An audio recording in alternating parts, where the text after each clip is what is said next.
Unsure of your dream? Study abroad destination? Clear your doubts. Videsh Consult. Call 9676502288. Focus చేయాల్సింది వాటి మీదనా లేకుంటే కేసీఆర్ మీదనా? ఇప్పుడు కేసీఆర్ ఏ తప్పు చేసిండో రేవంత్ రెడ్డి ఆ తప్పు చేయకూడదని మనం కోరుకుంటున్నాం. కేసీఆర్ ఏం తప్పు చేసిండు? కాంగ్రెస్ను ఖతం చేస్తా అన్నాడు. కాంగ్రెస్ను ఖతం చేస్తా అని కేసీఆర్ అంటే, నేను కేసీఆర్ను ఖతం చేస్తా అని రేవంత్ రెడ్డి అంటున్నాడు. అంటే ఆయన నుంచి నువ్వేం నేర్చుకున్నావు? కేసీఆర్ కాంగ్రెస్ను ఖతం చేయగలిగిండా? ఖతం అయితాయా? ఆ పార్టీని విలీనం చేసుకున్నా కూడా లెజిస్లేచర్ పార్టీని 4 నెలల్లో మళ్ళీ రైజ్ అయింది కదా ఆ పార్టీ. నువ్వే సాక్ష్యం కదా. మరి నువ్వు కేసీఆర్ను ఖతం చేయగలుగుతావా? చేస్తావా? కేసీఆర్ను ఒకవేళ నువ్వు 200 ఏళ్ళు వెనుకో నడిపిండు, 1000 ఏళ్ళు వెనుకో నడిపిండు అని నువ్వు చెప్పొచ్చు. కానీ ప్రజల మైండ్లో కేసీఆర్ చేసిన అభివృద్ధి ఉంది. ఆయన తప్పులను ప్రజలు క్షమించలేదు. ఆయన కొన్ని తప్పులు చేసిండు కేసీఆర్. అహంకారం అన్నారు, ఉద్యమకాలం పట్టించుకోలేదన్నారు, ద్రోహులను తెలంగాణ ద్రోహులకు గొప్ప పదవులు ఇచ్చాడని చెప్పారు. ఇవన్నీ కూడా ప్రజలు క్షమించలేదు కేసీఆర్ను. ఆయన బుద్ధి చెప్పారు, ఓడించారు. బట్ నీ పరిస్థితి, నువ్వు కేసీఆర్ కంటే గొప్ప పేరు ప్రఖ్యాతులున్న వ్యక్తివి కానే కాదు. కొత్తగా వచ్చినావు, చిన్న స్థాయి నుంచి ఎదిగినావు. నువ్వు ఆయన నుంచి నేర్చుకోవాల్సింది ఏంటిది? అట్లా ఖతం అయితే ఆ పార్టీలు, అట్లా వ్యక్తిత్వాలు ఖతం అవుతాయా? కేసీఆర్ ఒక లెజెండ్. తెలంగాణ విషయంలో ఎవ్వరు ఏమన్నా కూడా ఆ క్రెడిబిలిటీ కేసీఆర్కే కదా ఇవ్వాల్సింది. సోనియా గాంధీ ఇవ్వచ్చు, బీజేపీ సపోర్ట్ చేయొచ్చు. కానీ కేసీఆర్ అనేవాడు ఉద్యమాన్ని మొదలుపెట్టకపోతే, ప్రజల లోపల భావజాల వ్యాప్తి చేయకపోయి ఉంటే, శాంతియుతంగా దాన్ని 14 ఏళ్ళు నడపకపోయి ఉంటే, వీళ్ళందరూ ఎందుకు సపోర్ట్ చేసేవాళ్ళు? ఎందుకు ఇచ్చేవాళ్ళు? అంటే అటువంటి ఒక లెజెండ్ను ఖతం చేయడం సాధ్యమవుతుందా? అంటే అది పిచ్చి ఆలోచన కాదా? ఇటువంటి వాటితో పేపర్లలో హెడ్డింగులు నింపడం, ఇటువంటి వాటితో మీడియాలో సెన్సిటైజ్ చేయడం, అసలు విషయాన్ని పక్కదారి పట్టేయడం. ఆయనకు తెలిసిన విద్య ఏంటంటే డైవర్షన్ పాలిటిక్స్. మరి ఈ రకంగా ఆయన పరిపాలన ఉంటే ఎన్ని రోజులు ఉంటాడు ఆయన? నేనే అన్నాను ఒకసారి మీ ఛానల్లో, రేవంత్ రెడ్డి రైజ్ అయ్యే మనస్తత్వం ఉన్నాడు, పరిస్థితికి తగ్గట్టుగా ఎదుగుతాడు, 10 years ఉన్నా ఆశ్చర్యపోనక్కర్లేదు అన్నాను. ఇంకా 10 months ఉంటాడు అనేది నాకు సంశయం. పరిస్థితి అట్లా ఉన్నది ఇప్పుడు. సో కేసీఆర్ని కేటీఆర్తోనే అడ్డు తొలగించుకున్నాము, ఇప్పుడు బావమరిదితో అడ్డు తొలగించుకుంటాం, ఆ తర్వాత హరీష్ని ఏం చేయాలో మాకు తెలుసు అనేటువంటి ఈ స్టేట్మెంట్లు కూడా. అంటే ఇప్పుడు కాంగ్రెస్లో సమర్థులైన నాయకులు 1-2 ఉండొచ్చు, కానీ టీఆర్ఎస్లో చాలామంది ఉన్నారు. ఒక్క వ్యక్తిత్వాన్ని నువ్వు ఖతం చేయాలనుకుంటే ఇంకొక వ్యక్తిత్వం రైజ్ అవుతుంది. అక్కడ ప్రాబ్లం ఏం లేదు వాళ్ళకి, పార్టీకి కానీ అక్కడున్న నాయకులకు కానీ. అది సాధ్యం కూడా కాదు ఆయనకి. రోజు రోజుకు పతనం అవుతున్నది రేవంత్ రెడ్డి, రోజు రోజుకు సింపతి పెరుగుతున్నది కేసీఆర్ మీద. ఆయన బయటికి రాకపోయినా కూడా కొండంత సింపతిని ఇప్పటికే గెయిన్ చేసుకున్నాడు. ఇంకో 2 ఏళ్ళు రాకపోయినా కూడా ఆయనకు వచ్చే నష్టమే. మీరు ఇప్పుడు ఒక మాట అన్నారు, రేవంత్ రెడ్డి ఇంకో 10 నెలలు ఉంటారా లేదా అనేది డౌట్ వస్తోంది అనేది. ఎందుకని నిన్నటి నుంచి సోషల్ మీడియాలో నెక్స్ట్ సీఎం ఉత్తమ్ కుమార్ రెడ్డి అనేది సోషల్ మీడియాలో సర్క్యులేట్ అవుతుంది అంత వైరల్గా? అంటే ఫస్టే ఉత్తమ్ కుమార్ రెడ్డి పేరు ఉందమ్మా, ఆయనకు ఇస్తే బాగుండు. ఎందుకంటే ఆయనంత లాయల్గా సోనియా రాహుల్ కుటుంబానికి ఇంకొకరు ఎవరు లేరు తెలంగాణలో. కాబట్టి ఈ లాయల్టీ అనేది ఎప్పుడు కూడా పార్టీలలో ప్రధాన అంశంగా ఉంటుంది. కాబట్టి ఆయన పేరే ముందు వచ్చింది. బట్ ఉత్తమ్లో మైనస్ పాయింట్ ఏంటంటే ఆయన కరప్టెడ్ కాదు. రెండవది, ఎవరిని బలవంతం చేసి పార్టీ కోసం ఫండ్స్ అడిగే మనిషి కాదు. ఎలక్షన్స్ వచ్చినప్పుడు ఇతర రాష్ట్రాలలో ఆ పార్టీకి చాలా ఫండ్స్ అవసరం ఉంటాయి. ఇప్పుడు మొన్న హర్యానా ఎలక్షన్ అయింది, జమ్మూ కాశ్మీర్ అయింది, ఇప్పుడు మహారాష్ట్ర, జార్ఖండ్, ఢిల్లీ ఇవి కాబోతున్నాయి.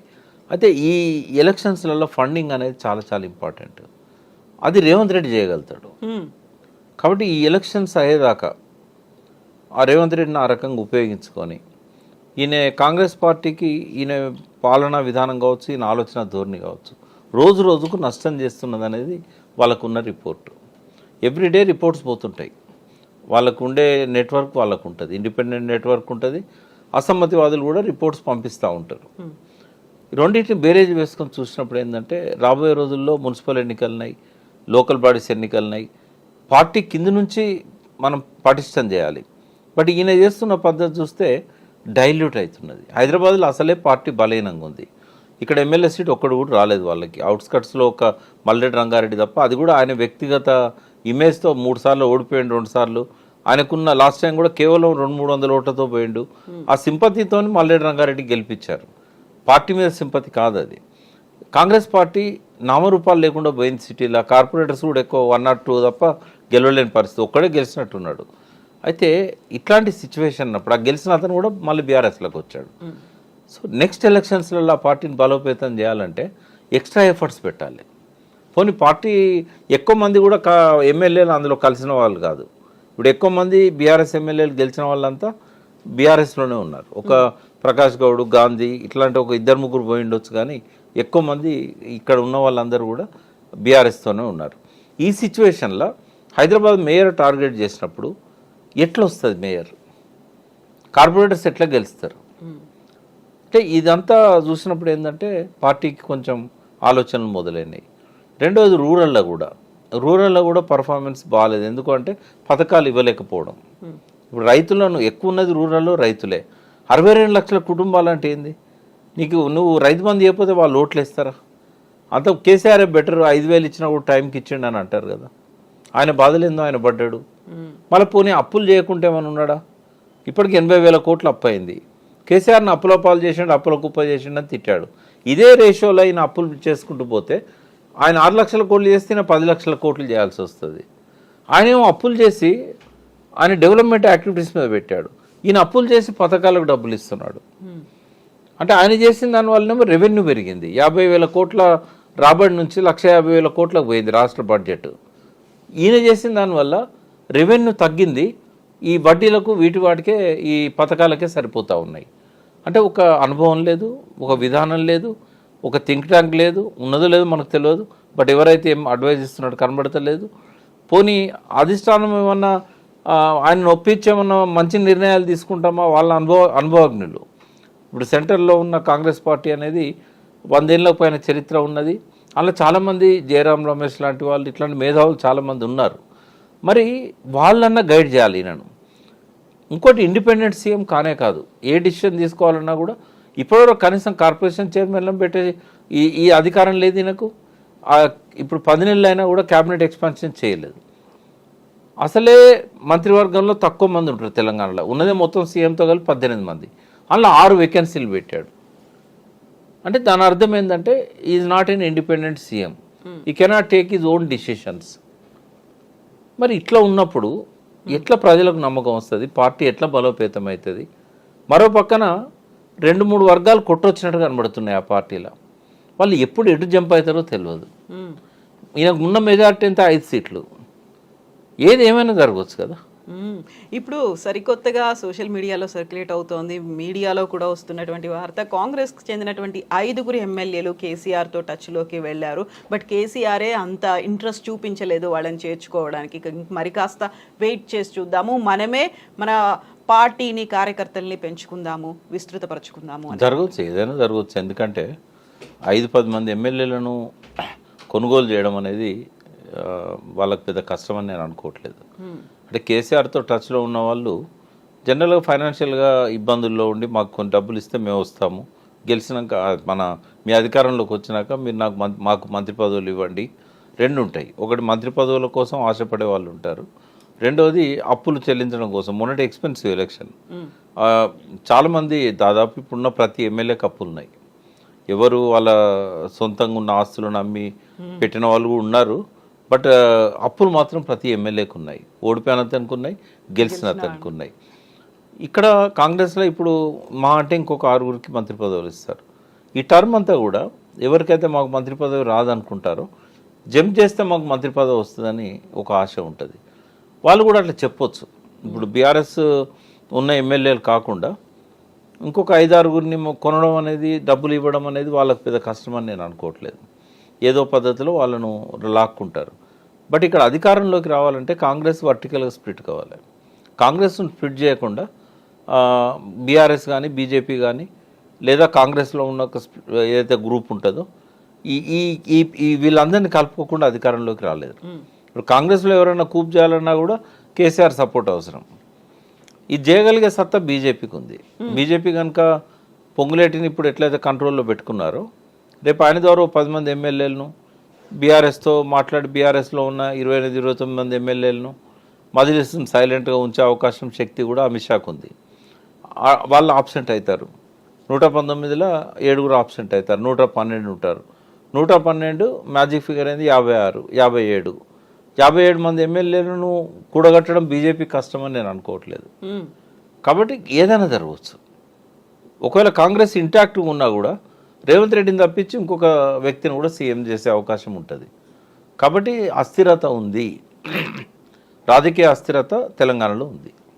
కాంగ్రెస్ పార్టీలో ఉందా, ఓవరాల్గా తెలంగాణ రాజకీయాల్లో? ఓవరాల్గా ఉంది. అవకాశం వస్తే బీఆర్ఎస్ అధికారంలో ఇంకొకరిని ఎంకరేజ్ చేయడానికి ఎప్పుడు సిద్ధంగా ఉంటుంది. ఎందుకంటే రేవంత్ రెడ్డిని వాళ్ళు టాలరేట్ చేయరు. అది బట్ ఏదైనా ఇంకాస్త సమయం తీసుకుంటారా? ఎవరైనా సమయం కోసం వెయిట్ చేస్తున్నారు. ఎందుకంటే ఆయన పూర్తిగా ప్రజల లోపల పల్సనయ్యేదాకా ఎవరు ధైర్యం చేయరు. అది వాళ్ళకి మంచిది కూడా కాదు. అప్పుడు సింపతి వస్తుంది రేవంత్ రెడ్డికి. ఒకవేళ ఆయన పూర్తిగా పల్సనయ్యేదాకా వెయిట్ చేయకపోతే సింపతి ఆయన వైపోతుంది. కాబట్టి ఇంకో 1 year వెయిట్ చేస్తారేమో, లేదా 5-6 నెలలు వెయిట్ చేయవచ్చు. లేదా కాంగ్రెస్లో ఏమన్నా జరగాలనుకుంటే ఈ అసెంబ్లీ ఎన్నికల తర్వాత వాళ్ళు కూడా మార్చవచ్చు. సో ఈలోపు మరి కేసీఆర్ మీద రేవంత్ రెడ్డి చెప్పినట్టుగా ఆయనని పేరుని నామరూపాలు లేకుండా చేయడం, సంవత్సరంలో ఆయన మర్చిపోయేలా చేయడం. ఇప్పుడు 2 అనుభవాలు ఉన్నాయి రేవంత్ రెడ్డికి. ఒకటేమో కాంగ్రెస్ నామరూపాలు చేయాలనుకున్న కేసీఆర్కు చెక్ పెట్టి కాంగ్రెస్ అధికారంలోకి వచ్చింది.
ఫోకస్ చేయాల్సింది వాటి మీదనా లేకుంటే కేసీఆర్ మీదనా?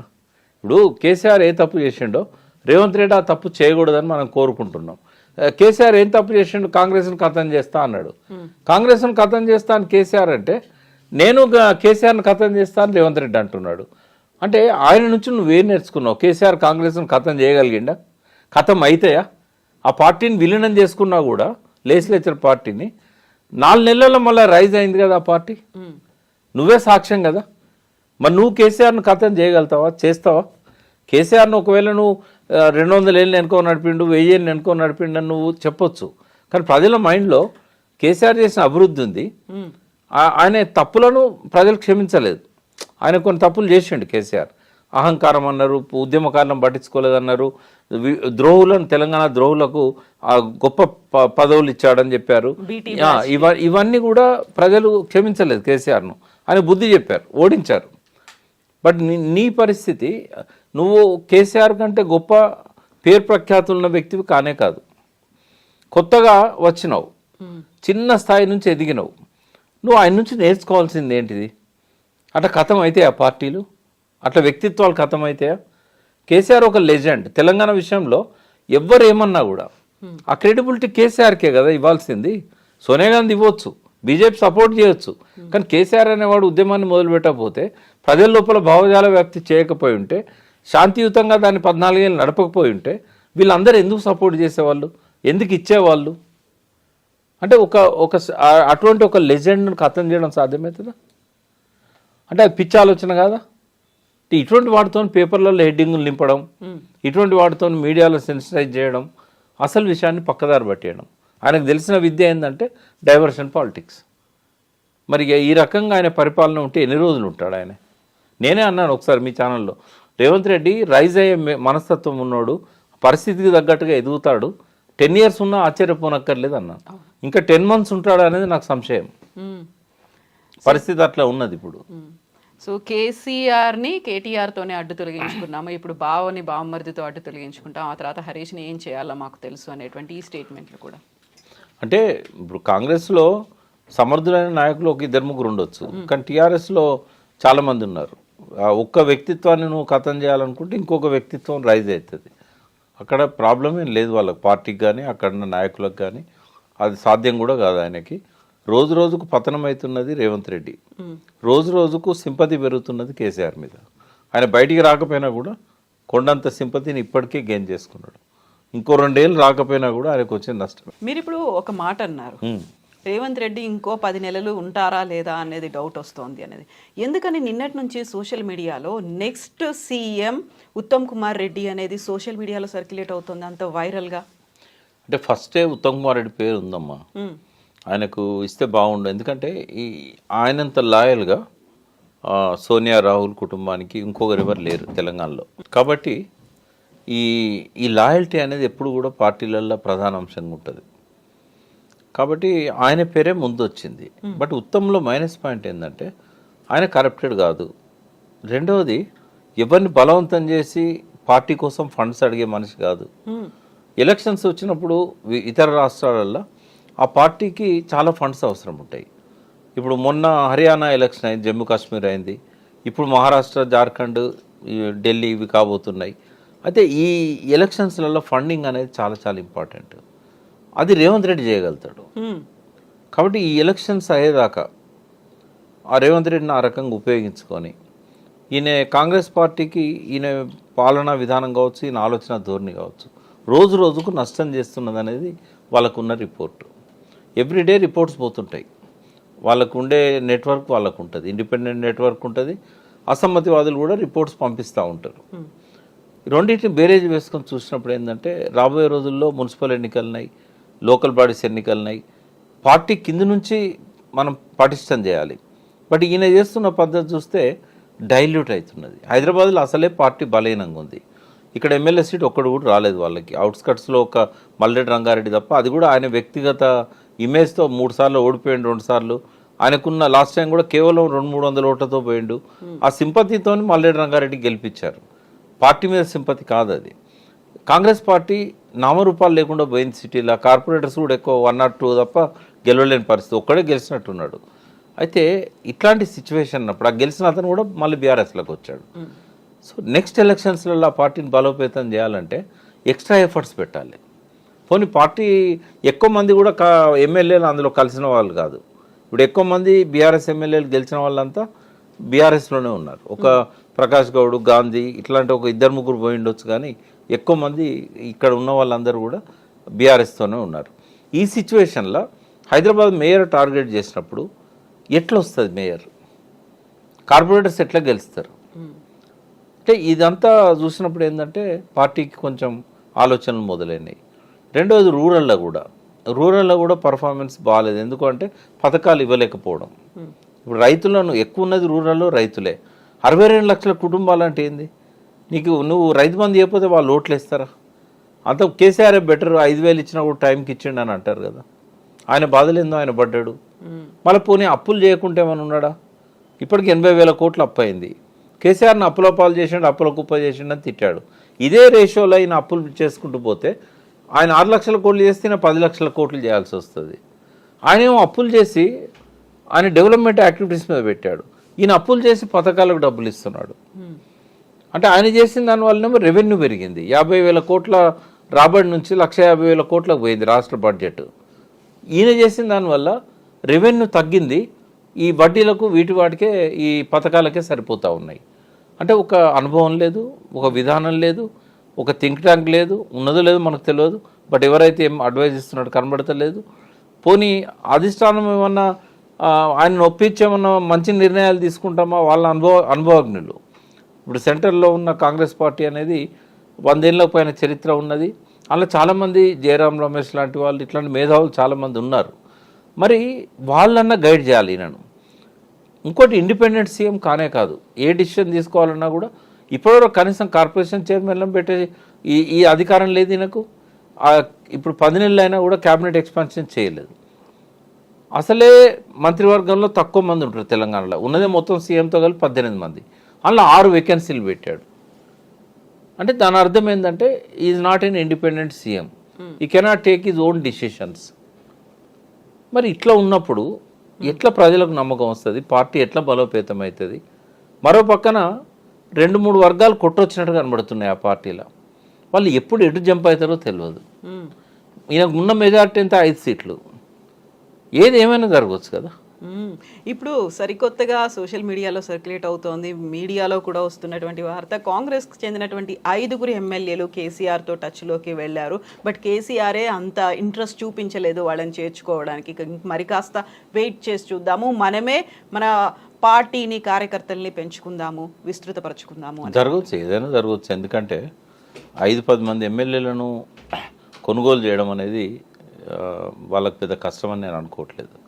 అంటే కేసీఆర్తో టచ్లో ఉన్న వాళ్ళు జనరల్గా ఫైనాన్షియల్గా ఇబ్బందుల్లో ఉండి మాకు కొన్ని డబ్బులు ఇస్తే మేము వస్తాము, గెలిచినాక మీ అధికారంలోకి వచ్చినాక మీరు మాకు మంత్రి పదవులు ఇవ్వండి. 2 ఉంటాయి. ఒకటి మంత్రి పదవుల కోసం ఆశపడే వాళ్ళు ఉంటారు, రెండోది అప్పులు చెల్లించడం కోసం. మొన్నటి ఎక్స్పెన్సివ్ ఎలక్షన్ చాలామంది, దాదాపు ఇప్పుడున్న ప్రతి ఎమ్మెల్యేకి అప్పులు ఉన్నాయి. ఎవరు వాళ్ళ సొంతంగా ఉన్న ఆస్తులను అమ్మి పెట్టిన వాళ్ళు కూడా ఉన్నారు. బట్ అప్పులు మాత్రం ప్రతి ఎమ్మెల్యేకి ఉన్నాయి. ఓడిపోయిన అతనికి ఉన్నాయి, గెలిచిన అతనికి ఉన్నాయి. ఇక్కడ కాంగ్రెస్లో ఇప్పుడు అంటే ఇంకొక 6 మంత్రి పదవులు ఇస్తారు. ఈ టర్మ్ అంతా కూడా ఎవరికైతే మాకు మంత్రి పదవి రాదనుకుంటారో జంప్ చేస్తే మాకు మంత్రి పదవి వస్తుందని ఒక ఆశ ఉంటుంది.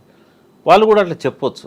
ఇప్పుడు బీఆర్ఎస్ ఉన్న ఎమ్మెల్యేలు కాకుండా ఇంకొక 5-6 కొనడం అనేది, డబ్బులు ఇవ్వడం అనేది వాళ్ళకి పెద్ద కష్టమని నేను అనుకోవట్లేదు. ఏదో పద్ధతిలో వాళ్ళను లాక్కుంటారు. బట్ ఇక్కడ అధికారంలోకి రావాలంటే కాంగ్రెస్ వర్టికల్గా స్ప్లిట్ కావాలి. కాంగ్రెస్ను స్ప్లిట్ చేయకుండా బీఆర్ఎస్ కానీ, బీజేపీ కానీ, లేదా కాంగ్రెస్లో ఉన్న ఏదైతే గ్రూప్ ఉంటుందో ఈ వీళ్ళందరినీ కలుపుకోకుండా అధికారంలోకి రాలేదు. ఇప్పుడు కాంగ్రెస్లో ఎవరైనా కూప్ చేయాలన్నా కూడా కేసీఆర్ సపోర్ట్ అవసరం. ఇది చేయగలిగే సత్తా బీజేపీకి ఉంది. బీజేపీ కనుక పొంగులేటిని ఇప్పుడు ఎట్లయితే కంట్రోల్లో పెట్టుకున్నారో, రేపు ఆయన ద్వారా 10 మంది ఎమ్మెల్యేలను బీఆర్ఎస్తో మాట్లాడి బీఆర్ఎస్లో ఉన్న 28-29 మంది ఎమ్మెల్యేలను మజ్లిస్ను సైలెంట్గా ఉంచే అవకాశం, శక్తి కూడా అమిత్ షాకు ఉంది. వాళ్ళు ఆబ్సెంట్ అవుతారు. 119లో 7 ఆబ్సెంట్ అవుతారు, 112 ఉంటారు. 112 మ్యాజిక్ ఫిగర్ అనేది 56, 57. 57 మంది ఎమ్మెల్యేలను కూడగట్టడం బీజేపీ కష్టమని నేను అనుకోవట్లేదు. కాబట్టి ఏదైనా జరగవచ్చు. ఒకవేళ కాంగ్రెస్ ఇంటాక్ట్గా ఉన్నా కూడా రేవంత్ రెడ్డిని తప్పించి ఇంకొక వ్యక్తిని కూడా సీఎం చేసే అవకాశం ఉంటుంది. కాబట్టి అస్థిరత ఉంది, రాజకీయ అస్థిరత తెలంగాణలో ఉంది. కాంగ్రెస్ పార్టీలో ఉందా ఓవరాల్గా తెలంగాణ రాజకీయాల్లో? ఓవరాల్గా ఉంది. అవకాశం వస్తే బీఆర్ఎస్ అధికారంలో ఇంకొకరిని ఎంకరేజ్ చేయడానికి ఎప్పుడు సిద్ధంగా ఉంటుంది. ఎందుకంటే రేవంత్ రెడ్డిని వాళ్ళు టాలరేట్ చేయరు. అది బట్ ఏదైనా ఇంకాస్త సమయం తీసుకుంటారా? ఎవరైనా సమయం కోసం వెయిట్ చేస్తున్నారు. ఎందుకంటే ఆయన పూర్తిగా ప్రజల లోపల పల్సనయ్యేదాకా ఎవరు ధైర్యం చేయరు. అది వాళ్ళ మంచిది కూడా కాదు. అప్పుడు సింపతి వస్తుంది రేవంత్ రెడ్డికి. ఒకవేళ ఆయన పూర్తిగా పల్సనయ్యేదాకా వెయిట్ చేయకపోతే సింపతి ఆయన వైపోతుంది. కాబట్టి ఇంకో 1 year వెయిట్ చేస్తారేమో, లేదా 5-6 నెలలు వెయిట్ చేయవచ్చు. లేదా కాంగ్రెస్లో ఏమన్నా జరగాలనుకుంటే ఈ అసెంబ్లీ ఎన్నికల తర్వాత వాళ్ళు కూడా మార్చవచ్చు. సో ఈలోపు మరి కేసీఆర్ మీద రేవంత్ రెడ్డి చెప్పినట్టుగా ఆయనని పేరుని నామరూపాలు లేకుండా చేయడం, సంవత్సరంలో ఆయన మర్చిపోయేలా చేయడం. ఇప్పుడు 2 అనుభవాలున్నాయి మాకే రేవంత్ రెడ్డికి. ఒకటేమో కాంగ్రెస్ నామరూపాలు చేయాలనుకున్న కేసీఆర్కు చెక్ పెట్టి కాంగ్రెసే అధికారంలోకి వచ్చింది.